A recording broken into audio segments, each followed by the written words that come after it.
Hello everyone, तो कैसे हैं आप सब लोग। So since we are preparing for AF CAT, ठीक है, तो आज का हमारा जो टॉपिक है दैट इज सिंपल इंटरेस्ट, जिससे आपके 2 क्वेश्चंस पेपर में जरूर आएंगे। ठीक है, और ये क्वेश्चंस बहुत आसान होते हैं, तो हम बेसिक कंसेप्ट समझेंगे, 2-3 क्वेश्चंस देखेंगे किस तरह के हैं, बट मेन एम्फेसिस मैं इस टाइम क्वेश्चन कंसेप्ट पे लगाऊंगी। ठीक है, what is the concept of simple interest when we talk about simple interest. तो इंटरेस्ट का मतलब होता है ब्याज। ओके, ब्याज दर आपका। तो अगर मान लीजिए एक मनी लेंडर है, मनी लेंडर से आपने 1000 रुपए उधार ले लिए, तो व्हाट ही विल से मेरे को भी तो प्रॉफिट चाहिए, मैं आपको पैसा क्यों दूं।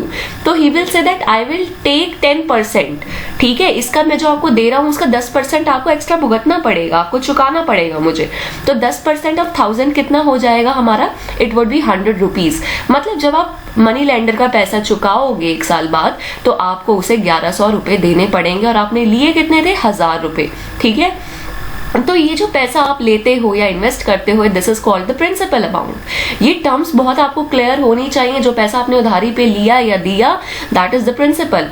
और जो फाइनल कॉस्ट हमें मिलती है, फाइनल पैसा मिलता है, this is the total amount. Okay, it is a total amount. और इसमें सिंपल इंटरेस्ट कितना है, 100 rupees is the simple interest. Okay, and 10% is the rate of interest. ब्याज का दर कितना है, 10%। ओके, तो अब हम इसको और क्वेश्चंस के फॉर्म में करते हैं। एक चीज इससे पहले मैं बताऊंगी, सिंपल इंटरेस्ट का फॉर्मूला होता है P into R into T upon 100। Okay, कि आपने कितना पैसा उधारी लिया, इन्वेस्ट किया, principal, this is the rate of interest, कितना ब्याज पे पैसा दिया गया है और कितने टाइम के लिए दिया गया है, this is your simple interest. ठीक है, सिंपल इंटरेस्ट क्या, जो एक्स्ट्रा पैसा है। ओके, और अगर आपको टोटल अमाउंट निकालनी होती है कि टोटल पैसा कितना दिया गया है, तो वो कितना होगा, कितना प्रिंसिपल था प्लस कितना सिंपल इंटरेस्ट था। ओके, तो अगर हम इसे खोलें, P into R into T upon 100, मैं P अगर कॉमन ले जाऊं, 1 प्लस RT अपॉन 100। ओके, अब इन दोनों चीजों को हम एक तरीके से समझते हैं कि हमारा बेसिक कंसेप्ट क्लियर हो जाए। ओके, तो सपोज एक क्वेश्चन आया कि हमें प्रिंसिपल अमाउंट था हमारा कितना, 2000 रुपए, रेट ऑफ इंटरेस्ट था हमारा, हम अज्यूम कर लेते हैं 5%, और हमारा टाइम था 2 साल। ठीक है, तो अगर क्वेश्चन में पूछे व्हाट इज द SI, तो SI आप डायरेक्ट निकाल सकते हो, P into R into T, मतलब 2000 into rate of interest into the time period upon 100। ठीक है, तो ये हमारा कैंसिल हो जाएगा। So it would be 5 to the 10, 20, 200 rupees. Okay, तो हमारा 200 रुपए हमारा सिंपल इंटरेस्ट हो गया। अगर पेपर में पूछा जाए what is the amount which you will get, means net amount, तो इसमें हम फॉर्मूला लगा देंगे P into 1 plus RT upon 100। तो प्रिंसिपल हमारा कितना था, 2000 रुपए into 1 plus RT, 5 into 2, 10 upon 100। तो ये हो गया 1/10, और ये हमारा हो गया 2000 इंटू 11 अपॉन 10, तो इससे ये कैंसल आउट हो गया। It would be 2200 rupees. Means जो टोटल अमाउंट था आपको इसमें मिलेगा, कितना मिलेगा, 2200, और इसमें आपका सिंपल इंटरेस्ट कितना होगा, 200 रुपए। ठीक है, और प्रिंसिपल कितना था, 2000। तो ये चीज हमें एक बेसिक कंसेप्ट माइंड में रखना है। तो let's proceed to the questions. तो सबसे पहला क्वेश्चन हमारा क्या कहता है, देखो, एक जब भी अगर आपको मैथ्स में ज्यादा स्टेटमेंट्स में प्रॉब्लम होती है, आप क्वेश्चन को तोड़ो।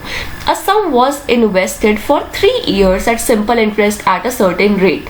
इन्होंने क्या पहला स्टेटमेंट में क्या इंफॉर्मेशन दी, इन्होंने सबसे पहले हमें पता लगे SI सिंपल इंटरेस्ट की बात की है, टाइम कितना दिया है, 3 years दिया है। इन्होंने प्रिंसिपल मतलब सम हमें नहीं बताया, मैं सपोज कर लूंगी प्रिंसिपल इज P, और रेट ऑफ इंटरेस्ट भी इन्होंने नहीं दिया, तो मैं इसे अज्यूम कर लूंगी R%। ओके, तो क्या इन्होंने कहा है, a sum was invested for 3 years at simple interest at a certain rate, had it been invested at 4% higher rate of interest। Suppose एक बंदे ने पहले R% रेट ऑफ इंटरेस्ट पे पैसा इन्वेस्ट किया, पर उसे अब कहीं और फर्दर बेटर ऑप्शन मिला कि 3 साल में तुम्हें रेट ऑफ इंटरेस्ट कितना मिल जाएगा, जितना पहले था उसमें 4% और। अगर ब्याज आपको ज्यादा मिलेगा तो ऑब्वियसली आप वहां भी ज्यादा इन्वेस्ट करोगे, क्योंकि वहां आपको पैसा ज्यादा मिलेगा। ठीक है, प्रिंसिपल मनी इसने सेम रखी। तो क्या इन्होंने लिखा, this simple interest would have fetched ₹600 more. मतलब पहले सिंपल इंटरेस्ट कितना था आपका, P into R into T, ठीक है, upon 100। This was a simple interest, ये ब्याज मिलता आपको।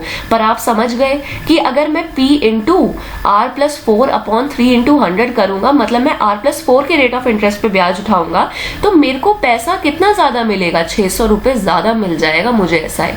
तो दिस इज द थिंग, ठीक है। तो ये हमारी एक इक्वेशन बन गई।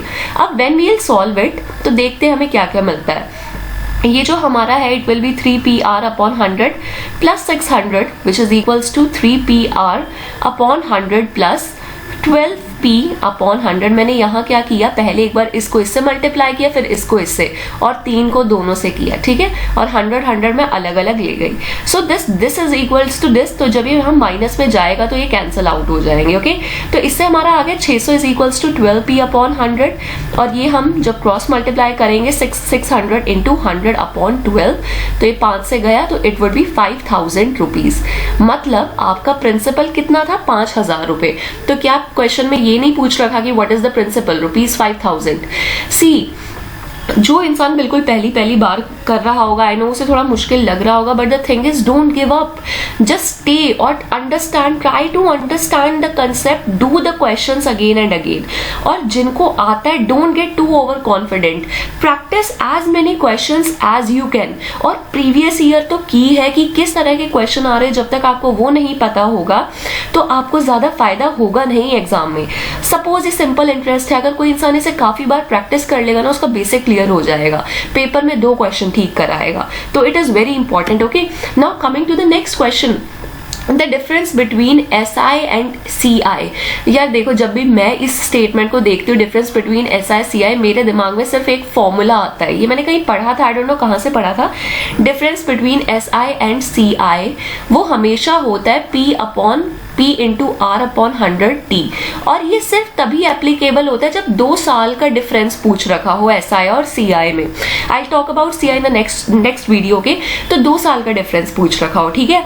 तो अब क्वेश्चन देखो, the difference between simple interest and compound interest compounded annually on a certain some of money for 2 years, 2 साल की बात की गई है, एट 4% पर एनम इज ₹1। इन्होंने कहा जो डिफरेंस है SI और CI में वो ₹1 है, जब कुछ प्रिंसिपल हमने इन्वेस्ट किया, कितने रेट ऑफ इंटरेस्ट पे, 4 अपॉन 100 टाइम 2, ठीक है।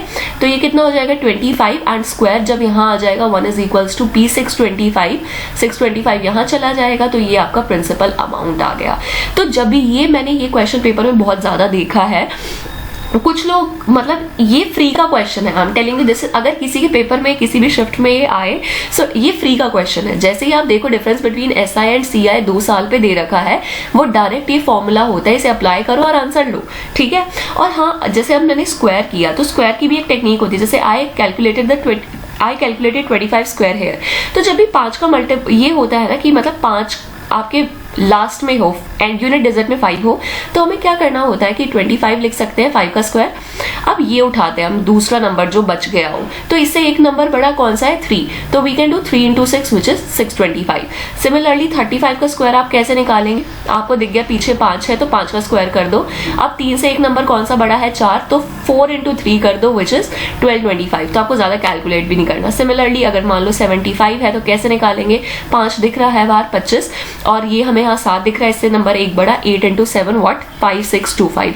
ज्यादा कैलकुलेशन नहीं करनी पड़ी, ओके। तो समहाउ कहीं यहाँ भी टिप्स एंड ट्रिक्स भी यूज कर सकते हैं, okay. Now coming to the next question, sorry, I think it is the third question. On a certain sum, the simple interest at the end of 614 years, I think ये थोड़ा ढंग से लिखा नहीं गया, 614 years becomes 3/8 of the sum. The rate percentage, यार अब देखो क्वेश्चन को समझने की, डाटा को समझने की कोशिश करो। मेरे को दिख रहा है सिंपल इंटरेस्ट, फॉर्मूला मेरे दिमाग में तुरंत आना चाहिए, P into R into T upon 100, okay. इन्होंने क्या मुझे दे रखा है, इन्होंने मेरे को टाइम दे रखा है, मुझे ये नहीं दे रखा, और छोटा सा एक रिलेशन दे रखा है। इन्होंने क्या कहा है कि जो सिंपल इंटरेस्ट है इतने टाइम में वो 3/8 हुआ सम का। सम यहाँ होता है आपका प्रिंसिपल, इट मींस प्रिंसिपल, ठीक है।